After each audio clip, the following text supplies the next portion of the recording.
एक 14 साल की लड़की जिसका किसी ने बेरहमी से मर्डर कर दिया और इसमें काफी हद तक गलती इस लड़की की थी। लेकिन जिस तरह से इस लड़की के साथ ये घटना हुई थी, ये सब सुनकर आपके पैरों के नीचे से जमीन खिसक जाएगी।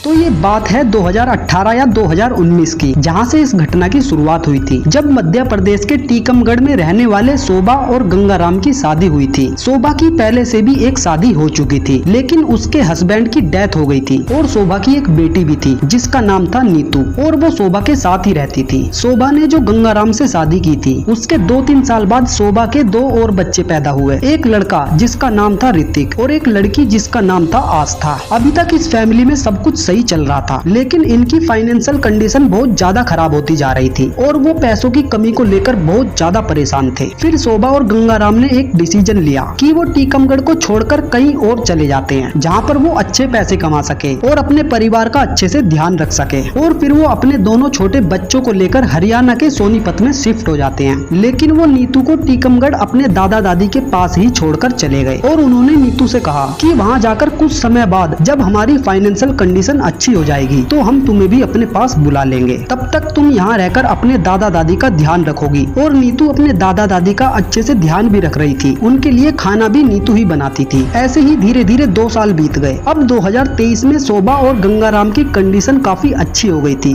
गंगाराम एक मिस्त्री था और शोभा भी उसके साथ लेबर का काम करती थी, जिससे वो दोनों मिलकर काफी अच्छे पैसे कमा लेते थे। फिर एक दिन गंगाराम ने शोभा से कहा कि अब हम नीतू को भी यहाँ पर बुला लेते हैं, वो हम सबके लिए खाना बना दिया करेगी और दोनों बच्चों का ध्यान भी रख लेगी, जिससे कि हम दोनों को भी थोड़ी राहत मिल जाएगी और फिर हम दोनों सही से काम कर पाएंगे। तो उन्होंने नीतू को भी अपने पास बुला लिया और उसका सोनीपत के एक स्कूल में एडमिशन भी करा दिया। अब नीतू सुबह खाना बनाकर स्कूल चली जाती थी और स्कूल से आकर फिर से वो खाना बनाती थी, जिससे कि इनकी फैमिली का सिस्टम अब एकदम बढ़िया हो गया था। लेकिन 30 अप्रैल, जो कि इस फैमिली के लिए एक बहुत बुरा दिन आया था, जब नीतू 7th क्लास में आई थी और उसने गंगाराम से कहा, पापा मुझे बुक्स खरीदनी है तो आप पैसे दे दो। तो गंगाराम ने बोला, तू कहाँ किताबें लेने जाएगी, मैं ही तेरी किताबें ला दूंगा या फिर तेरी मम्मी से मंगवा दूंगा। ये बोलकर गंगाराम और शोभा काम पर चले गए। तो शोभा उस दिन काम पर से जल्दी फ्री हो गई थी, तो उसने गंगाराम से बोला कि तुम मुझे पैसे दे दो, मैं नीतू की किताबें लेकर घर चली जाती हूँ। फिर शोभा ने किताबें ली और वो घर चली गई। लेकिन जब वो घर गई तो उसने देखा कि उसके दोनों बच्चे तो घर पर हैं, लेकिन नीतू घर पर नहीं थी। फिर उसने नीतू को सारे में ढूंढा और वो नीतू को ढूंढते ढूंढते घर की छत पर गई और छत पर जाकर जो मंजर उसने अपनी आंखों से देखा, उसे देखकर वो पूरी तरह से कांप गई। छत पर नीतू बेहोश पड़ी थी और उसे देखकर ऐसा लग रहा था कि उसके साथ गलत काम भी किया गया है। ये सब देखकर शोभा बहुत जोर से चिल्लाई, जिससे आसपास के सारे पड़ोसी वहाँ पर आ गए और गंगाराम को भी तुरंत वहाँ पर बुलाया गया और वो सारे मिलकर नीतू को हॉस्पिटल लेकर जाते हैं, जहाँ डॉक्टर ने बताया कि नीतू की जान जा चुकी है। ये सुनकर शोभा हॉस्पिटल में ही जोर जोर से रोने लगी। इतने में ही हॉस्पिटल से किसी ने पुलिस को कॉल कर दी और पुलिस भी वहाँ पहुँच गई। पुलिस ने जब शोभा और गंगाराम से पूछताछ की और बोला कि अगर उनको किसी पर शक है तो वो अभी इस केस को फाइल करा सकते हैं। लेकिन शोभा ने कहा कि जिसे जाना था वो जा चुका है, चाहे बीमारी से डेथ हुई हो या फिर नेचुरल। लेकिन अब हम किसी पर केस करवाकर बार बार पुलिस स्टेशन के चक्कर नहीं काट सकते। अगर हम पुलिस के ही चक्कर काटते रहेंगे तो काम कैसे करेंगे और अपने दोनों छोटे छोटे बच्चों को कैसे पालेंगे। पुलिस को भी ये बात एकदम जायज लगी। फिर पुलिस ने उनसे कहा कि अगर तुम ये केस फाइल नहीं कराना चाहते तो अपने ये बयान हमें लिखित में दे दो। और फिर शोभा और गंगाराम ने वही किया। जब सारी फॉर्मेलिटीज पूरी हो गई तो नीतू की बॉडी को घर ले जाने के लिए पैक किया जा रहा था। तभी डॉक्टर ने नीतू की पूरी बॉडी को चेक किया तो डॉक्टर ने पुलिस को बताया कि हमें लगता है इस लड़की का मर्डर हुआ है और मर्डर से पहले इसके साथ रेप भी किया गया है। ये सुनकर पुलिस चौंक जाती है और पूरे एक्शन में आ जाती है। उसके बाद मीडिया को भी ये खबर मिल जाती है और मीडिया भी वहाँ पर पहुँच जाती है, जिसके चलते पुलिस को शोभा और गंगाराम के ना चाहते हुए भी इस केस को फाइल करना पड़ता है, ताकि इन फ्यूचर पुलिस को इस केस से रिलेटेड कोई प्रॉब्लम ना आए। और सबसे पहले उन्होंने नीतू के पेरेंट्स से ही पूछताछ की। पेरेंट्स ने बताया कि उनको किसी पर शक नहीं है, क्योंकि उनके पड़ोस में तो सब अच्छे लोग रहते हैं, उनमें से कोई ऐसा काम नहीं कर सकता। तो शोभा और गंगाराम के घर के मकान मालिक से पूछताछ की गई तो उस मकान मालिक ने बताया कि बाहर से तो कोई भी इंसान घर पर नहीं आया, बस उनकी फैमिली के मेंबर्स का ही आना जाना हुआ है। अब पुलिस को शोभा और गंगाराम पर ही शक होने लगा, क्योंकि वो केस फाइल कराने से भी मना कर रहे थे और उनको किसी पर शक भी नहीं था। ऐसा कैसे पॉसिबल हो सकता है कि एक बेटी के साथ इतनी बड़ी घटना हुई है और पेरेंट्स बिल्कुल शांत बैठे हैं, जैसे उन्हें कुछ पता ही ना हो। पुलिस ने फिर से शोभा और गंगाराम से पूछताछ की। अब पुलिस को लगने लगा कि ये दोनों झूठ बोल रहे हैं और इस बार पुलिस ने उन दोनों को रिमांड पर लिया। फिर उन दोनों ने सब कुछ सच बताया, जिसे सुनकर पुलिस वालों की भी अंदर से रूह कांप गई। उन दोनों ने बताया कि जब नीतू अपनी दादी के पास रहती थी तभी उसका एक लड़के से अफेयर चल रहा था और धीरे धीरे वो काफी लड़कों से बातचीत करने लगी थी। लोगों ने उसके दादा दादी को भी ये काफी बार बताया था, लेकिन दादा दादी हर बार ये बात कह के टाल देते थे कि नीतू बस 13 साल की बच्ची है, वो क्या ही कर लेगी, वो ऐसे ही बस फ्रेंडली बात कर लेती होगी लड़कों से। लेकिन उन्हें ये नहीं पता था कि नीतू के दिमाग में क्या चल रहा है। फिर जब नीतू सोनीपत आई थी तो उसने वहाँ पर भी ये काम बंद नहीं किए। वो पड़ोस के लड़कों से और स्कूल के लड़कों से बहुत ज्यादा बातें करती थी और शोभा ने नीतू को फोन पर बात करते हुए भी देखा था, लेकिन ये फोन नीतू को शोभा और गंगाराम ने नहीं दिलाया था। तो फिर सवाल ये है कि नीतू के पास ये फोन आया कहाँ से। और फिर शोभा नीतू को लड़कों से बात करने के लिए बार बार मना करती थी। उसने उसे प्यार से भी समझाया और उसे पीट कर भी समझाया, लेकिन नीतू पर इन बातों का कोई भी असर नहीं हो रहा था। शोभा ने जब नीतू से फोन छीना तो उसने देखा कि नीतू ने 1.5 महीने के अंदर लगभग 50 लड़कों से बात की थी, लेकिन बार बार फोन छीनने के बाद भी उसके पास फिर से फोन पता नहीं कहां से आ जाता था। शोभा को लगा अब ये मामला उसके हाथ से निकल चुका है, तो उसने गंगाराम को ये सब बताया। फिर गंगाराम ने नीतू को डांटना शुरू कर दिया, तो नीतू भी उल्टा जवाब देती है कि तुम कौन होते हो मुझे रोकने वाले, मेरा जो दिल करेगा मैं वो करूंगी। इसके बाद तो नीतू ने शोभा और गंगाराम के सामने ही फोन पर बात करनी शुरू कर दी। ये मामला बढ़ता ही जा रहा था और फिर 29 अप्रैल 2023 की रात आई। उसी रात इस भयंकर क्राइम की शुरुआत हुई। रात को जब वो सब डिनर कर रहे थे तब भी नीतू किसी लड़के से बात कर रही थी। उन्होंने फिर से नीतू को डांटा, लेकिन इस बार नीतू ने बोला कि अगर तुम लोगों ने मुझ पर ज्यादा प्रेशर बनाया तो मैं यहाँ से भाग जाऊंगी और मैं ये काम कभी बंद नहीं करूंगी। जब तक मेरा मन होगा मैं तब तक बातें करती रहूंगी। फिर नीतू वहाँ से उठी और अपने रूम में चली गई और जोर जोर से फोन पर बात करने लगी। ये बातें ऐसी थी कि शोभा और गंगाराम भी नहीं सुन पा रहे थे। अब शोभा और गंगाराम ने सोचा कि इससे पहले मामला बहुत ज्यादा बढ़ जाए, उन्हें कुछ करना पड़ेगा। फिर 30 अप्रैल की सुबह 7 बजे वो दोनों नीतू के रूम में गए, जहाँ गंगाराम ने नीतू के दोनों पैर पकड़े और शोभा नीतू की चेस्ट पर बैठ गई और नीतू का गला दबाकर उसे जान से मार दिया। जिसके बाद उन्होंने आराम से उसकी बॉडी को छत पर ही रख दिया। फिर नाश्ता किया और दोनों काम पर चले गए। और सुबह उनके पास मकान मालिक भी था और वो दोनों मकान मालिक के सामने नीतू की किताबों के बारे में इस तरह से बात कर रहे थे जिससे कि बाद में मकान मालिक को उन दोनों पर बिल्कुल भी शक न हो, लेकिन हकीकत कुछ और ही थी। इसके बाद ये केस अभी तक चल रहा है और इस पर फैसला आना भी बाकी है। आपको क्या लगता है कि इस मामले में गलत कौन था, नीतू जो कि काफी लड़कों से बात करती थी, या फिर उसकी फैमिली जिन्होंने अपनी इज्जत बचाने के लिए अपनी बेटी को ही जान से मार दिया? आपकी इस मामले में जो भी राय है कमेंट करके जरूर बताना और ऐसी ही और वीडियो देखने के लिए इस चैनल को सब्सक्राइब भी कर देना। वीडियो अच्छी लगी हो तो इसे लाइक भी कर देना। तो दोस्तों अब मैं चलता हूँ। जय हिंद।